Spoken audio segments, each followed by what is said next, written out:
Coach Trapp, thank you for being with us today. And tell me a little bit about your background in football and how many years you've been here and anything else you want us to know. We only got 10 minutes to do this, right? But anyway, hey, this is my 21st year of high school head coach. I did 6 years of junior pro before I got this. 3 years of that was head coach. I was 19, 20, 21 and head coach of a bunch of 10-year-olds. But all at DeKalb County. I graduated here, played ball here, multiple sports. So when they offered me the job, I said I'd be here or I wouldn't be anywhere. And I'm going to keep my word on that. But so it's exciting. Sometimes it feels like it's been 20 years, but a lot of times it don't. And in some seasons, I'm sure they feel like they fly by, and some you feel like you're walking in mud. Yeah, definitely.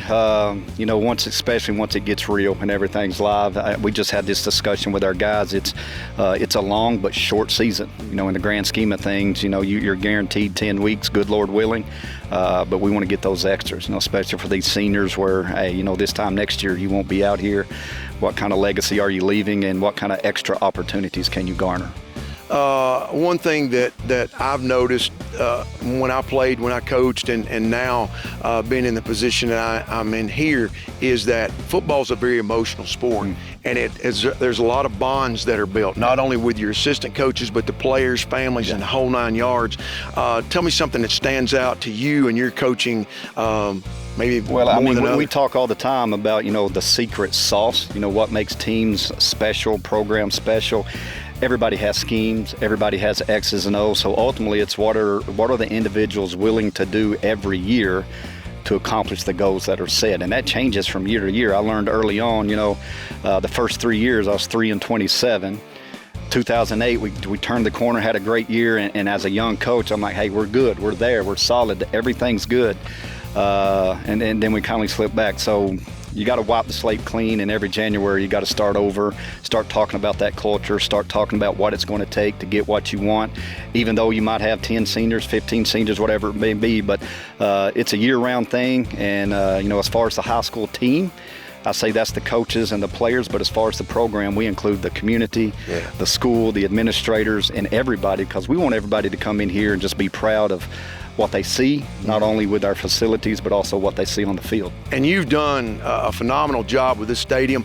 I come to work every day, and I'll see Coach Trapp at 6 o'clock, 6:15, and he's working on the field or doing something inside the stadium. So your hard work is recognized and appreciated, I know, by our high school staff here, but also the community in DeKalb County. So we got a lot of hands that support and give us the opportunity to do that, and there's still things that we want to do, and just hopefully we'll at some point continue to get those opportunities to work and build.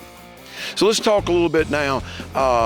You had spring practice. Coming out of spring, what was you were kind of surprised about, felt good about, and then some things you thought, hey, we really need to do some polishing here between now and the time that we kick off the first. Well, that's the process of work. So you're always evaluating things. We only had 5 seniors last year, so we had a lot of guys coming back, returning, so they understood that process or what we was about to go through. But again, you can't rest on that. You got to make it brand new and make sure you hold them accountable and push it through. And I thought we had a clean winter off-season workout program. I think our spring went well.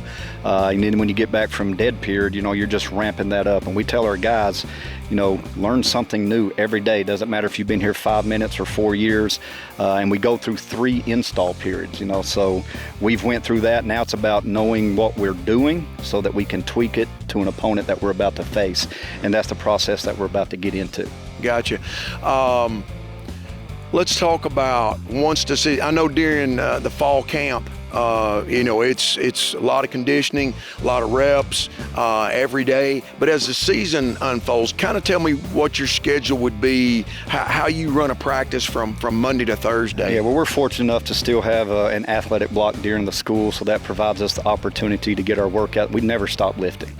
Never stop lifting. Our season goes, we're still lifting. I think that's just a pillar, of a successful program. So you got to keep lifting, and we'll do that 3 days a week during the season. We'll get into that mode next week as we get closer to the season. But, we're not as many hours on the field as it is in fall camp and things like that, but it's a lot of preparation, a lot of film work, again, the mental side, the physical side, but then stepping on the field, knowing what your opponent is doing or trying to do, and then have our combative plays and things that we want to do as well. So that's the process now. So if we went through those 3 installs the way that we're supposed to, like I said, now we can watch tape, look at the people that we're going to play and say, hey, this is what we need to do against that. So right. it's more of that mental side as well. Gotcha.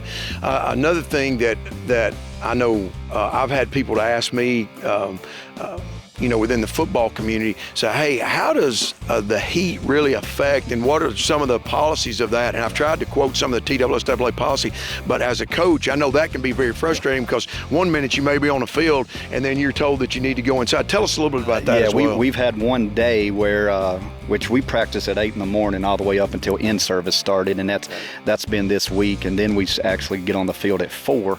We're in the building still, work out, watching tape for an hour, and then get out on the field at 4. But we did have one day where we had to go in the gym. I mean, right. It was just, if we didn't, we would not have had an opportunity to be on the field without changing the way we do things until after 7 o'clock. Yeah. And then one day we thought we was going to do that again, but we had a little rain cloud and come up and it dropped and just everything worked out perfect. So, it's just another part of the process that you got to go through. You got to take care of you guys. Yeah. So that's part of it. But they've handled everything well, and we tell them you don't have a right to complain unless you have a solution.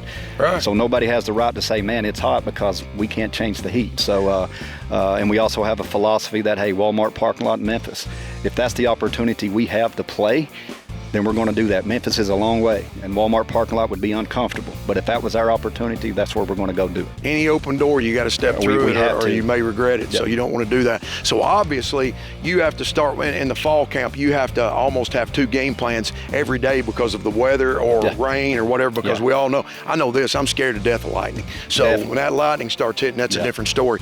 Tell me this, Coach. Tell me about your coaching staff, defensive coordinator, offensive coordinator, special teams. Tell us a little bit about those guys. Defensive coordinator Michael Shaw, he's been here many years with me. I say he's my right-hand man right there. He does a great job. Fully trust what he wants to do on the defensive side, and when it comes to that, he's telling me what I need to do for him on that side, as well as the other assistants as well. Offensively for us, he also coaches our tight ends and our sniffers. The last couple of years, we've really, that's been a big part of what we do. So he's been a big part of that. Kason Wheeler coaches our wide receivers, also our secondary. He's also our JV offensive coordinator. Eli Cross is our line coach on both sides. And then there you have me as the head coach and the offensive coordinator, and I work with safeties on the defensive side of the ball. So really appreciate what those guys do for us. We're short-handed at this point. Right. But like I said, we can't make excuses unless we got solutions, and we can't hire coaches, but the ones that are here, they're faithful, and they're working hard for these guys. Not only a commitment from the players on any high school team, not just at DeKalb County High School, but also the coaching staff, amongst the coaching staff, but the coaches also to the players, and then there's got to be a commitment from the players to the coaches and the program as a whole. Yeah. Coach, tell us one thing that in the off season, okay, and it's hard for me to believe that you do anything other than X's and O's and do something, because like I said, I'm here throughout the year, except maybe June and July a little bit, and I see you working all the time. Tell me something you like to do off the field. I love hunting. Don't get a chance at deer hunting. I don't get a chance to do that until Thanksgiving break and maybe that opening weekend of muzzleloader, which that's dependent on if we're in the playoffs or not, because that's usually the Saturday after the last game or whatever. But just gives me a chance to go up there. I mean, I love nature. I've hunted and fished all my life and all that, but that's kind of the timing that I get to where I can just go sit and I'll sit from daylight to dark, just to decompress and just watch the squirrels and all that. But I like being outside. It's getting harder climbing that hill where I hunt. It's a great place to hunt, but it's getting harder to climb that hill and even harder to drag them out. But I just like the outdoors, family time, that's always huge. Got a son that's been in college 3 years. My daughter is going to UTC, so now it's just me and my wife. We're celebrating our 23rd wedding anniversary tomorrow. So, it's family. It's, getting out in nature and getting that release and, and faith, that leads everything that we do. So it's good stuff. The women behind the scenes is what a lot of people, they have to be very patient. Yeah. They have to be very giving, and sometimes they don't like what goes on. Yeah. I've been there, and that's tough on the families of coaches, but that shows also your commitment. Coach, I want to say the best of luck to you. Thank you for letting us be on your Yes, campus sir. today. Yes, Always sir. good to talk with you. Thank you very much, and thank you